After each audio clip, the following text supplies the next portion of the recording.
দেশের বিভিন্ন হাসপাতাল এবং স্বাস্থ্যসেবা প্রতিষ্ঠানে ডাক্তারদের উপর একের পর এক হামলা আর মারধরের ঘটনায় উদ্বেগ জানিয়েছে চিকিৎসকদের পেশাজীবী সংগঠন ড্যাব।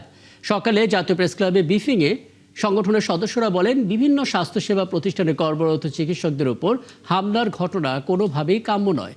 দায়িত্ব পালন করতে গিয়ে চিকিৎসকদের নিরাপত্তাহীনতার মধ্যে পড়তে হচ্ছে। তাদের অভিযোগ, চিকিৎসকরা সেবা দিতে গিয়ে হামলার শিকার হলে পুরো স্বাস্থ্যসেবা ব্যবস্থায় এর নেতিবাচক প্রভাব পড়ে।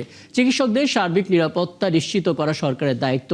হাসপাতালে চিকিৎসকদের উপর হামলার সকল ঘটনার দ্রুত তদন্ত এবং জড়িতদের বিরুদ্ধে আইনগত ব্যবস্থা নেওয়ার দাবি জানান ড্যাব নেতারা। সম্প্রতি ঢাকা মেডিকেল কলেজ হাসপাতালে অধ্যাপক ডাক্তার মোহাম্মদ আসাদুর রহমানের ওপর হামলার ঘটনায় নিন্দাও জানান তারা।